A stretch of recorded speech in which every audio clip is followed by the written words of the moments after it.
ChatGPT and education?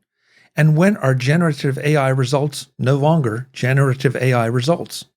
This is MacVoices. MacVoices is supported by HelloFresh, America's #1 meal kit. Visit HelloFresh.com/MacVoices and use the code MacVoices50 for 50% off, plus your first box ships free. Today's MacVoices is supported by Kolide. Kolide ensures only secure devices can access your cloud apps. It's zero trust, tailor-made for Okta. Book a demo today at kolide.com/MacVoices. Welcome to MacVoices. This is the talk of the Apple community, and I'm Chuck Joyner. The MacVoices Live panel takes a look at the use of ChatGPT in education and how it's being received, and then tries to figure out where the line is between generative AI creation results and human modifications. Let's go back and let the panel do the talking. Jeff, we're kicking around the article I just posted in the chat room. Yeah, I did. Yeah, I said the right one. Yep. About just the law and AI and what all's going on out there. So I'll let you catch up here in a minute. I definitely want to get Brian in though, because Brian, I think we've talked to you just a little bit in the past about how you as an educator views some of the ChatGPT discussions. And, how would you feel about a student who submits something to you that was either generated all by ChatGPT or that maybe started as a ChatGPT and then they worked off the framework that the AI gave them? Sure. So my thought on it is, first of all, you have to think about what's your end goal. What do you want your students to know and be able to do? We've even seen, I think, a big paradigm shift in the last 10 or 15 years with the way that questions are asked of students, and less factoid type answers and more thinking for yourself, trying to figure out more complex problems.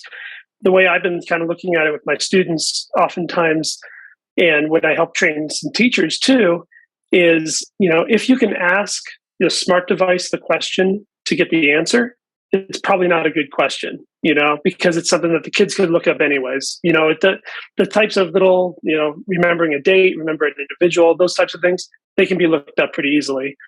So I think with thinking of things like ChatGPT and its like, I think it's just moving that bar forward even more.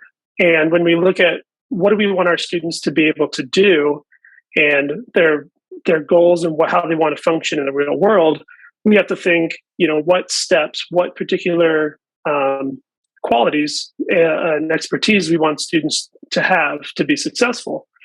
And it's going to be, this whole thing is so interesting because, of course, you're not going to allow a student to just turn in something that was completely generated and said, great, I learned how to, kind of like what Dave was saying about, there is a slight skill to learning how to utilize a search engine to get some of the results that you're looking for.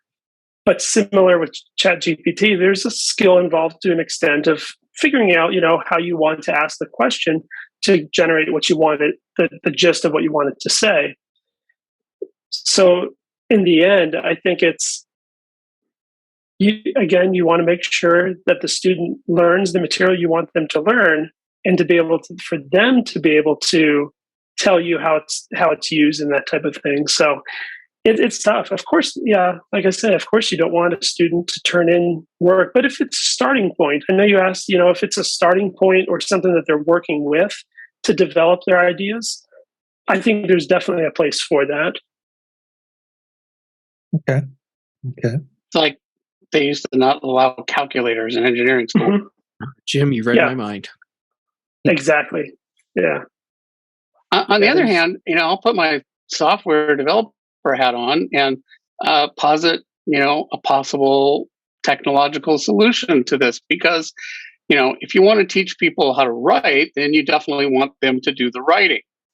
So at this point, though, maybe what they need to turn in is not just here's a finished text, but you could make a Word processor that collected all the steps, every step, every keystroke, every edit, basically show your work.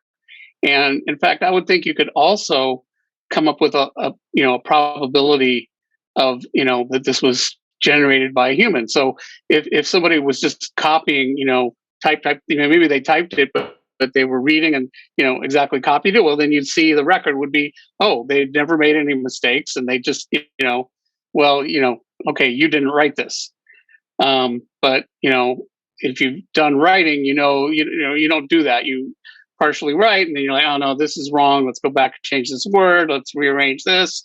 And, I think that could, we've got software could come up with a score and decide how likely it was that this was original writing. And, then maybe the teacher could, review it if there's a question like, hey, this doesn't look like you actually, this is just typed in sequentially or whatever. But, we're not necessarily, it's not a one-sided thing. Well, on the one side, we've got this tools that, are great for cheating, but we could also develop tools to do the opposite of that. Just one thing I wanted before we go on here.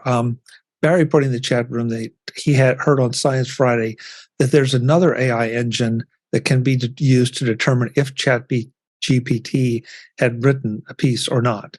They didn't get into details of how it works. So now we have battling generative AIs. Mm-hmm. This is disturbing. Jeff, I'm anxious to hear your thoughts on this because I know you and a couple weeks ago we specifically asked you if you would be comfortable using any ChatGPT output, and you were a pretty definite no. So I'm assuming you still stand by that. But on some of the finer points here of ownership on some of this stuff, what are your thoughts? But so far, from what I've been reading, it's looking like the courts are going to side with if it's content that was machine generated, then you don't get a copyright. Period. Now, to me, that means is the final output, the final product, machine generated. If you are using a tool like ChatGPT to like brainstorm and like help you build outlines and work through some of what you're trying to write, and you're actually making the finished product, I don't see a problem with that. Like Jim said, the calculator thing. I feel like even though we are so early in this AI large language model space, that even though we're still at that super early stage, we cannot treat this the way schools treated calculators, which was they're cheating. No one needs to know how to do the thing. Now, if you don't know how to put the right equation into a calculator, you can't get the right answer. Mm-hmm. And not teaching people how to use the modern tools, to me, was a really bad educational decision. So what we need to do right now is start working on how do we teach people the best and the ethical ways to use tools like this. And Jim, I loved when you said, well, look, there should be a way you could write a word processor that can tell if it's just all dumped in sequentially. And my first thought was, and I want to be the guy that writes the plugin that generates the content and then puts it into the word processor and does edits and stuff along the way to make it appear as if a person had done it. And you know what? If you've actually gone that far into it, you've earned whatever reward you're going to get, because that's really fracking clever. And you're going to be able to work around systems for the rest of your life. So more power to you. Well, except people will just buy that technology. Okay, for the first person. I mean, somebody that develops that person from scratch, I'm not worried about, that person doesn't need to know how to write essays, right. Yeah. Well, I mean, there'll always be people that find ways to work around the system. But even today, there are systems out there that have been designed to be able to detect if content is purely AI ChatGPT generated. And some schools are already starting to use these tools. So if I go out and use ChatGPT and write an essay on the Great Potato Famine, and there's such a small subset of people that know the joke that I just made, and for those like 5 of you, I'm so proud of you. Say it again. My essay on the Great Potato Famine Of 1849. Yeah. Okay. And yeah. So I have no idea what you're talking about. All right, for the rest of you, search Great Potato Famine, Welcome Back, Cotter. And I mean, that's how way out there the reference is. Anyhow, there are tools that are already being developed and in use that can figure out if it's an AI generated documents. So that's not. You know what? I'm going to argue that is not really going to be reliably possible if you're only looking at the final document. Yeah, well, that's where we are today. This is all still really early, like super early. No, there's only so much. This is a information theory question. If all you have is the final document, I don't see how you can say, well, a human could never come up with this. Only an AI could come up with this. How could you do that? I don't know, but I'm not the person that's clever enough to have written the stuff that's actually doing this. I think they're selling snake oil. But Jim, almost by definition, what you just said is not something that would be looked down upon. I don't want to say condemned or whatever, because a human would have maybe potentially taken the ChatGPT piece and then modified it, tweaked it. No. I'm saying, how could you look at a paragraph and say, this was written by an AI? I know that this was not written by you. It was written by an AI. How can you know that? Well, isn't it sort of like reverse engineering anything else? Ben? But there's not enough information to do the reverse engineering. But I mean, this leads me to another question. What's the metric if it started out as something ChatGPT that it then becomes an original work? Because I mean, technically, you change one word, it could be yours. But I mean, like 5%, 10%. That's another question as well. And I think that will end up falling in the courts at some point, because there will eventually have to be some sort of universally accepted standard as to what it is that makes AI generated content transition into original content. You mean like the universal standard for pornography? And herein lies the problem. I mean, yeah. I don't know how you do that, and I'm very interested in seeing how that plays out. I don't think that will wind up in courts, because what's the evidence going to be? How's anybody going to prove that here was the original that came from ChatGPT, and here's the 3 words that were changed? I don't know. Unless somebody's got a camera or a screen recorder, Frank in the chat room says writing style. It'll be like music copyright. Okay, Frank, but we've seen a number of lawsuits throughout the time that we've had copyrights about somebody saying this sounds a little bit too much like that, and somebody wins and somebody loses in those lawsuits. And again, those are cases like somebody sues Led Zeppelin because there's a lot of money in it. Sure. But, yeah. There'll eventually be a lot of money. I don't know what that scenario is, but I mean, just look all around us. What scenario is there for a lot of money we've had books for 500 years. there just aren't those kind of disputes. There's plagiarism disputes all the time. There are claims that someone wrote a book and someone else stole it and published it. Really? In a court? Sure. This has gone to court? That I'm not certain about. I mean, in addition to courts, there's also academic standards.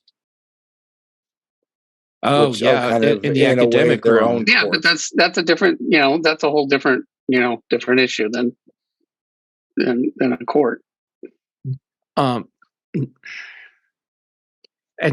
this goes back to what I was saying is we need to start working on ways to educate people now to use tools like this properly and ethically. Of course, there will be people that will abuse the system, but the more people that we can get to understand how to use these tools in a positive and productive way, the better off we'll be.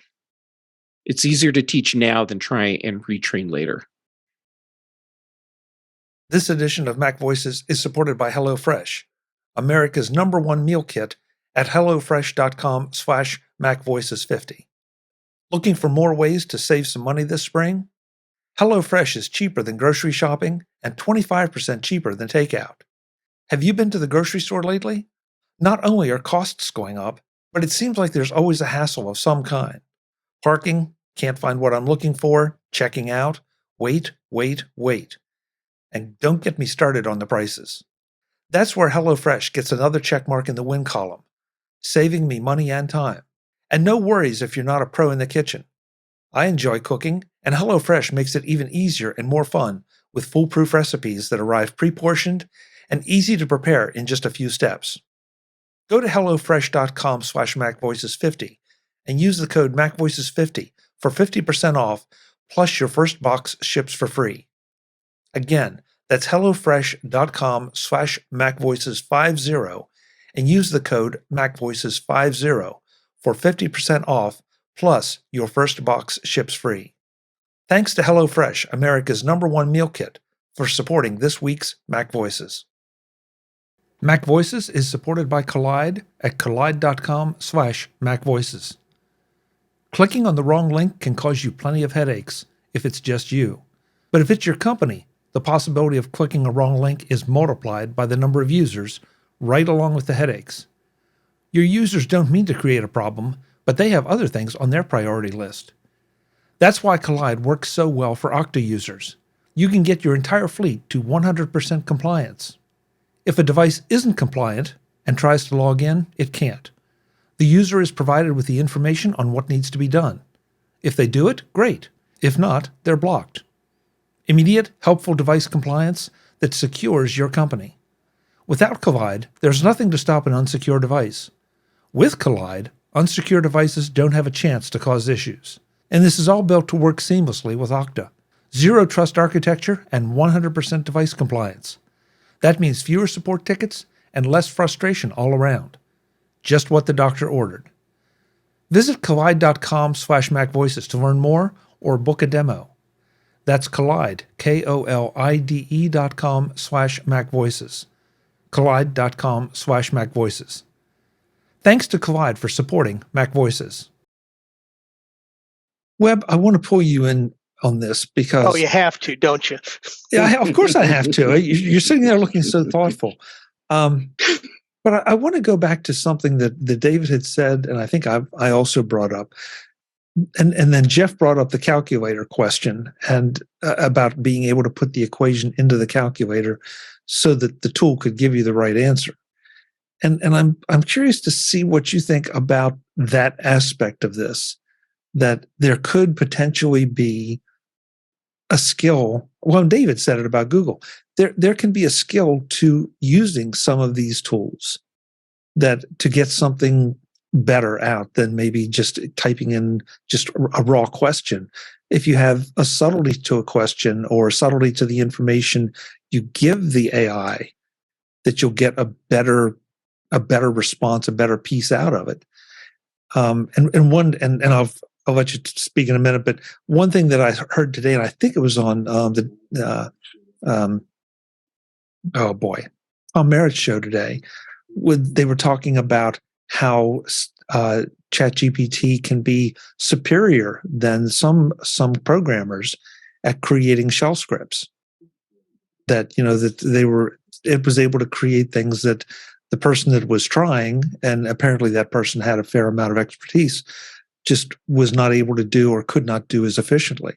So that says to me that in order to do that, though, somebody had to be intelligent enough to say something other than build me an application that will, paint a picture of Jeff Gamet with pants. I have a question, or maybe a comment.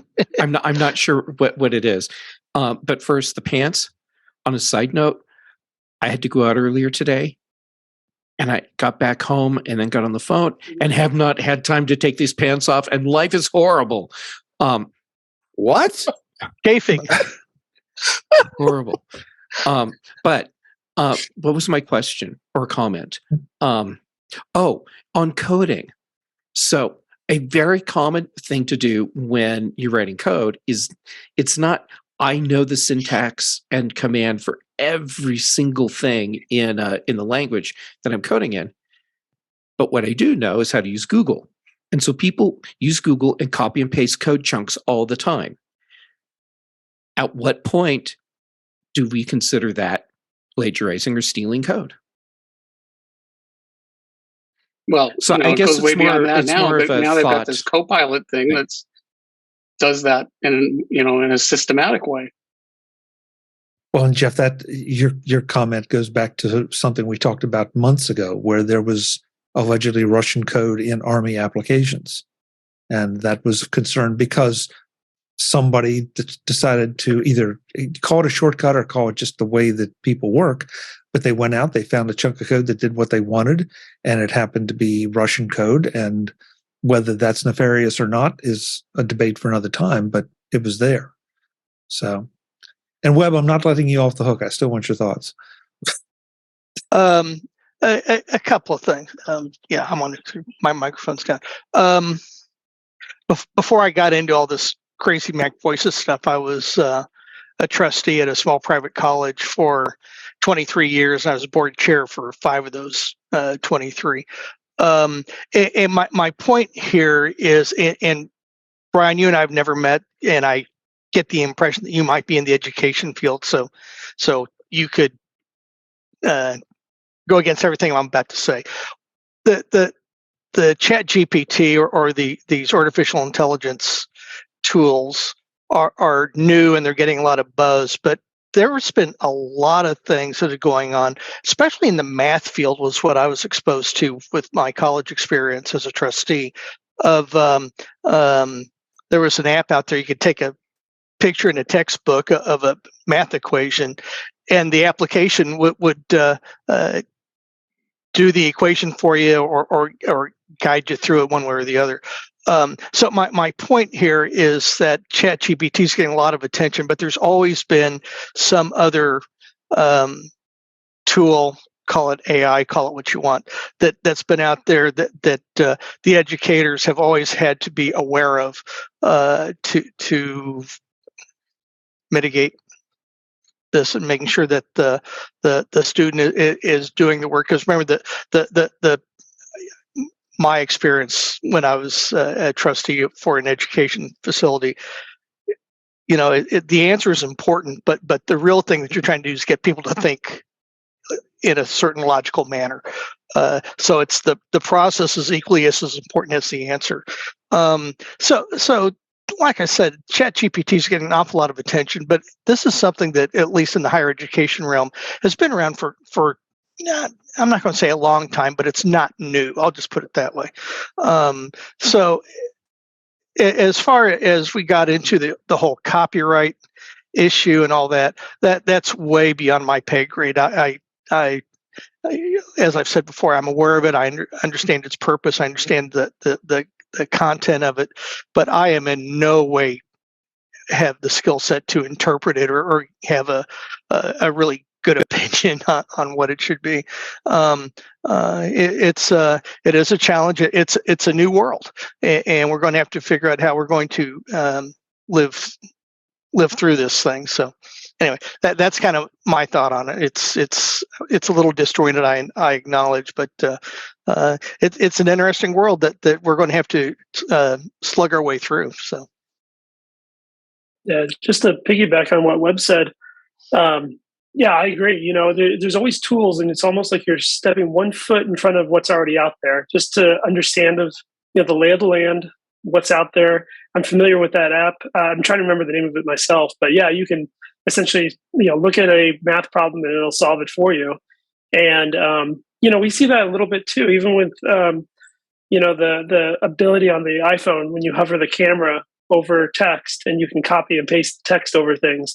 Something like that of looking up answers and things of that nature. But again, it kind of goes back to, what do you want the students to be able to know and be able to do with that information? And my mind has just been going, just listening to all the conversations and reading the stuff on ChatGPT and thinking maybe there's some positive things that can come about bringing the educational field to be more localized and more individualized to student needs and what helps and benefits themselves and their communities that won't necessarily be able to be answered with those pieces of software, because it is so specific to them and so specific to their communities that it goes beyond the capabilities, at least right now, again, taking one step in front of the technology at the moment, but at least right now, what seems to be the capabilities of ChatGPT. I think it's a fascinating thing. I'm really intrigued though by Jeff's comment about that you have to have enough knowledge to put the equation into the calculator to get the answer out. I've really got to process that a little bit, because that sort of to me sums up what I was talking about with having the skill to tell ChatGPT what you want so that you get back something usable. Brittany, you put something out. I don't think I can top that. I should just sign off now and go have a beer. No, because we never know when you're going to have another flash of brilliance. I can't wait, and I want to see it.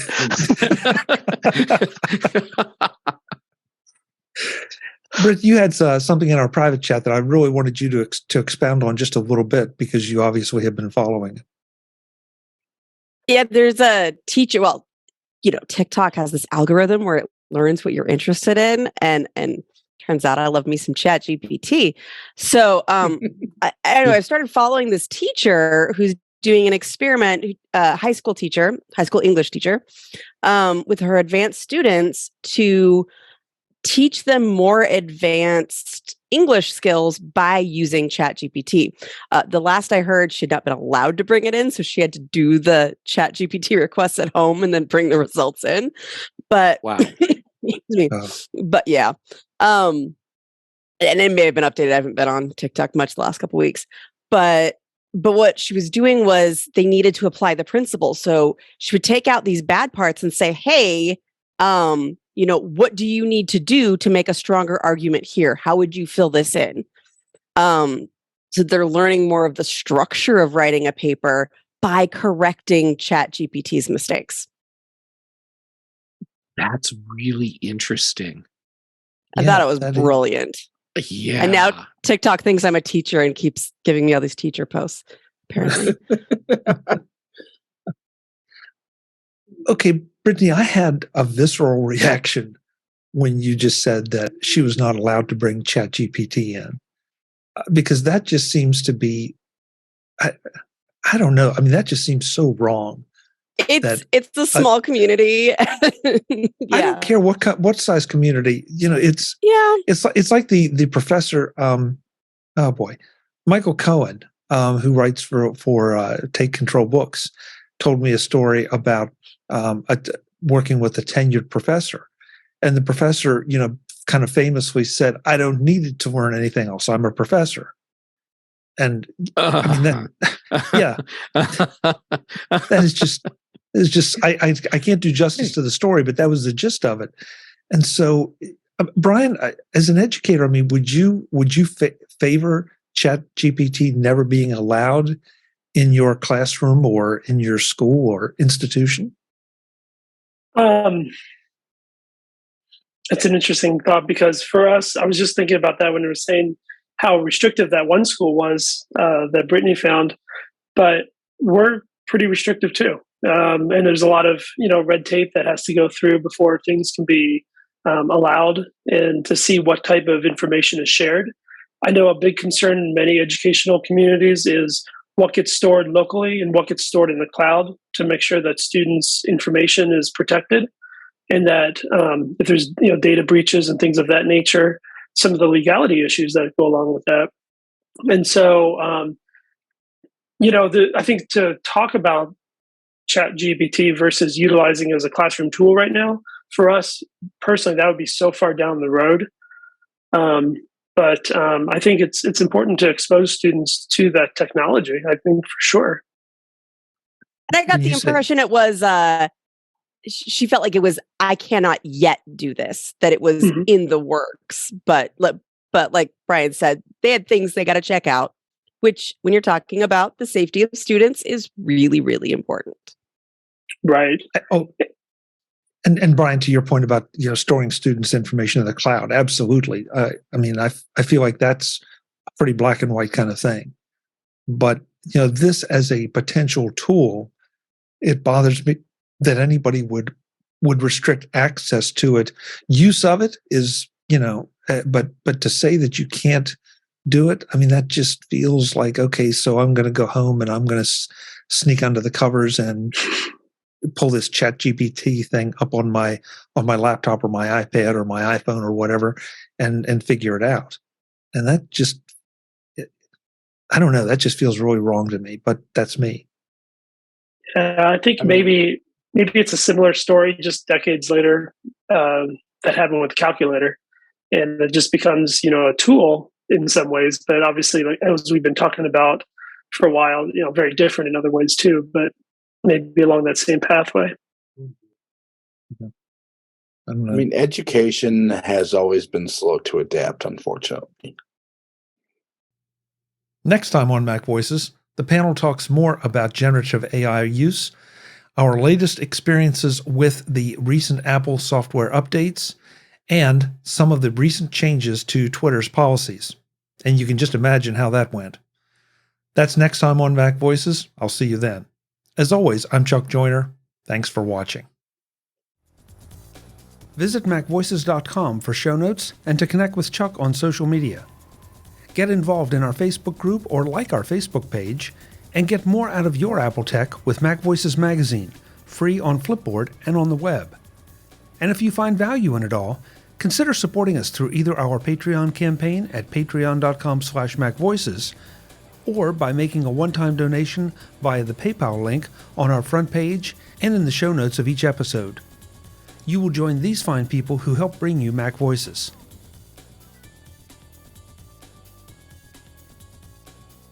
Advertising handled by Backbeat Media at backbeatmedia.com. Bandwidth provided by CacheFly at cachefly.com.